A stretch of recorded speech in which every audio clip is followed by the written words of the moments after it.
الشمع قبل يوم توتا وتوتا كينيا ودو دبلتها ودو أميرو أما قبنا أكما بيكمو وبون أبدين بيا ججبين بسما أورمو بيف عداتين لنجي غرغرا جي سودان درغغوتا بيف عداتين ججبين بيساوان جروف هنغاماتي لولا كيسوان سينيف ورانا موتوما خن يدو لنجي رنتو في قفا فراد والكوان جروف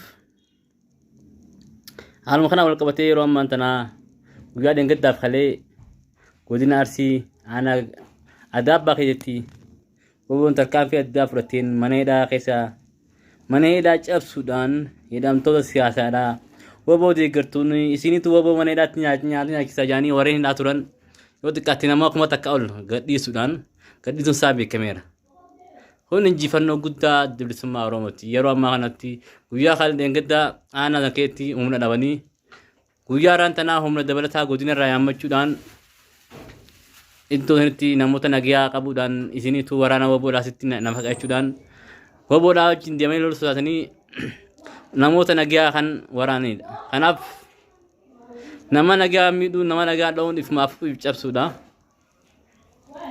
إفما في بجاب سوتو سابي تاني أراس بروس فودراس إنجفنون كموت أورموتي أبا ورانا موتمالا وراني فاشيستي تو بيدا يرو لولو نيلو لجيرو ديمو لكن وقتما مشى ورانا ولا كني ديبيا أنا حقني مو أبانك وبودا بلس وبوجيم نبلسومنا كسي فودري بلسوما سنجا جبادو أبدي بيجا وبو ashama harka fuune kabajamtoota fi jaalatamtoota keenya oduu haaraa qabannee isinii dhiyaaneetiin jirra. Akkam baga nagaan eeddan isiniin jecha har'a kabajamtoota fi jaalatamtoota keenya oduu haaraa waa'ee abaa'oo naannoo Arsii kana seenteetiin ka Wallagga uummata keenya karaa mootummaatiin karaa abaa'ootiin abaa'oo bultanii abaa'oo maal gootan jedhanii durii uummata fixuu turanii amma bifa sanirraa afaan jijjiiratte fakkaatti amma gara naannoo Arsii kanatti deebi'uu jirti fakkaatti. Yaa uummata keenya kalee ilaa har'aatti nama hedduu dhumatee namni hedduu dhume namni dhugaa dubbachuu fi kas isiniin jechaasoo nama ka garii mana hidhaa ijoolleen mana hidhaa keessa turanii jiran nama mana hidhaa keessa ture kunneen hunda mana hidhaatti yaastee abaa'oon bifa kanaan ka dhugaa dubbachuu fi uummata hedduu dararuu jiranii ka mootummaan amma abaa'oodhaa miseensa abaa'ootii isin abaa'oodha jedhanii uummata dararuu jiranii ka akkuma uummata Wallaggaa agartee gisee abaa'oon dhuftee abaa'oo olchitanii abaa'ooti maamila abaa'ooti jedhanii uummata keenya rabbashaa turanii uummata keenya fixaa turanii Wallaggatti amma ka sunis achi dabarteetiin ammallee naannoo Arsii kana seente fakkaatti. Rabbi alaafisu ka mootummaanis amma bifa haaraan uummata fixu jira uummata nagaa uummata homaa quban qabne uummata miskiina ufiyyuu uummati rakkoo keessa jiru kana fixu jira. Moggaa uummata baadiyyaa kana seenanii isin abaa'oo deeggartan jedhaniitiin bifa kanaan uummata keenya dararuu jiranii akkana isiniin jecha uummata keenya dhugaa dubbachuu fi namni hedduu faamilii tokkorraa yoo xiqqaate faamilii nama 7 kaajjeesan ganda tokko guutuu dhabamsiisuu mootummaan hedduu uummata dararuu jira dhugaa dubbachuu fi maaliif akkanaa garuu uummati kun nama deemee yoo agartee nama waraanuu yoo inni fedhe yookaan abaa'oo sanis yoo dha'uu fedhe isima barbaaduu malee uummata nagaa kana xiqqoo maaliif uummata nagaa kana fixan? Uummati nagaa kun maaliif uummati miskiin maaliif bilaasha keessa dhuma?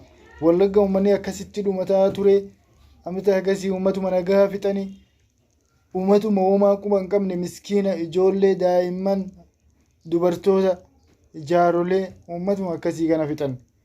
Uummata kana maaliif fixan? Maaliif fixan hoo? Hatta ummati gartee haasiti akka Israa'ilaa kunuyyuu Israa'ilaa Palestiina keessatti uummanni Israa'il sunuyyuu Palestiina dha'uu fi ilmaanii fi uummata keessanii dubartootaan duraa bahaa jedhaniiti. Keenya mootummaan maaliif uummata nagaa fixame? Mee uummata nagaa wanni fixuun maali? Kaabaa'uu takka najjeesin kaabaa'uu takka deemeeraa isaa hin barbaadin uummatuma gad dhufee isin abaa'uu akkas gootan jee uummata rukutuun maal jechuudha? Akkasii miti.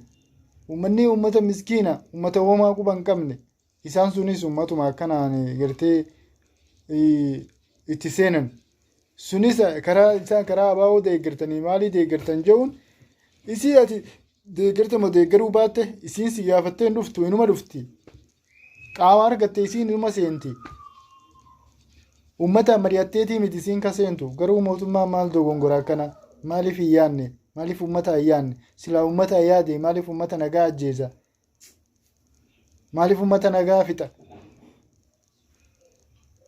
ijoollee maaliif fixame dubartii maaliif ajjeesan oo ijaarrolee maaf ajjeesan hedduu ulfaataadha dhugaa dubbachuu fi waa'ee mootummaa keenyaa dhugaa dubbachuu fi hedduu ulfaata ka diisaayila kana akka akkana akka deemtu taate uummatii maqama abaa'ootii fi maqama maalii kanaan lafarraa dhabamu deema jechuudha.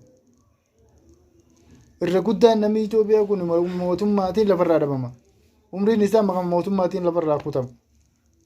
Wallagga uummata keenya nan bisne uummata keenya uummata hisaabaan hin beekamne ilaa baadiyyaatti hisaabaan hin beekamne dhumate lafarraa. Dikkaa guddaa uummata keenya lafarraa fixan. Maqama abaa'oo kanaan abaa'oo deeggartanii abaa'oo bulchitanii abaa'oo isin keessa jira. No. Abaa'oo yoo dha'uu fedhan raasa seenanii haadhaani. Sun isaa walaadhaani. Garuu uummata siyaasaa irraa bilisa uummata nagaa uummata uumamaa irraa quba hin qabne mana itti seenanii fixuun dhugaa dubbachuuf hedduu nama gaddisiisa hedduu nama gaddisiisa ammallee miskiina ijoollee ammallee dubartoota jaarrolee nama irraa siyaasaa irraa bilisa maaliif ta'e kun maaliif qaqqabee yaanne mootummaan uummanni waraanaa kan ergamu kun maaf hin yaanne uummata akkamiiti mooyi wayii awireedha nama akkamii nama yaanne moo nama ilmee hin qabne moo nama jaartii hin qabne moo nama haadha hin qabne mukarraa dhalate ilmi namaa kun siyaasaan kaabbaa walii bahanii fi isaan siyaasaadhaan walii yaadaani garuu maali uummata nagaa jidduutti fixuun maaliif barbaachise dhugaa dubbachuuf hedduu nama ajaa'ibaa wallaahi dhugaa garuu mootummaa waan kana keessa gabbu'ee hubannoodhaan hordofee dhugaa waan akkanaa kana dhaabuu barbaachisaadha. Uummata nagaatitti bilaashatu jidduutti dhumuu jira.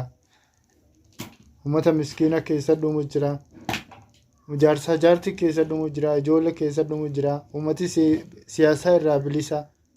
Uummatuma siyaasaa irraa bilisaati akkanumaan dhufaniituma rashanuun waa'ee gootummaa miti waa'ee beekumsaa miti. Wala majnuun wamaa irraa waan tokko yaani wamaa hin beekne jechuudha. Nama doomaa erguu miti nama waraanaa kanallee nama beekumsa qabuu fi nama bilchinna qabu irra gaarii ture. Wanni hundi bilchinnaani wanni hundi sammuudhaani. Wokko sammuu kan hin deeyne wamaa dalaguu hin dandeettu. Hamma isaan san waan gootu dadhabde isaan san dhooftee dhahuu dadhabde uummata nagaa kana dirree tanatti fixxa. Kun maaliif barbaachise? Isaanuma san deemtee hin barbaaddu. Uummata nagaa dirree keessatti fixuun uummata nagaa manatti seentee fixuun yookaan seera dhiyeessitee qorattee uummata kana akka isaan irraa bilisaatti seera dhiyeeffamee uummanni kun qoratamee uummanni kun isaanii moo isaanii miti seeraadhaan akkasitti irraa yoo irraa argatte yoo irraa dhabdes seera dhiyeessitee haala akkasiitiin irraa yoo isaan deeggaraa isaanii sanillee kataatu taate. Malee uummatuma nagaa ittuma seentee rashanoo jechuun maali waa'ee Falastiin fi Israa'el keessa jiraasa nagaa qabna. Uummata keenya kabajamaa kana isiniin jaa oduun kiyya qarraa kanumaa nagaan. Ashamaa kabajamtoota daawwattoota keenya oduu dabalataa oduu amma yeroo ammaa qabna. Akkuma beekamu waboon abdiin biyyaa jajjabeen bilisummaa Oromoo bifa addaatiin leenjii garaagaraa geessuudhaan dargaggoota bifa adda addaatiin jajjabee isaa waan jiruuf hanga ammaatti lolaa keessa waan seeniif waraana mootummaa kan iddoo leenjii jiranitti dhufe qofa firaa dhorkaa waan jiruuf haaluma kana wal qabatee yeroo ammaan tanaa guyyaa dheengaddaaf kalee godina Arsii aanaa Adaabbaa keessatti waboon tarkaanfii addaa fudhateen mana hidhaa keessa mana hidhaa cabsuudhaan hidhamtoota siyaasaadhaa waboo deeggartuun isinitu waboo mana hidhaatti nyaata nyaachisaa jiranii warreen hidhaa turan yoo xiqqaatti nama kuma takka ol gadhiisuudhaan gadhiituun isaa beekameera.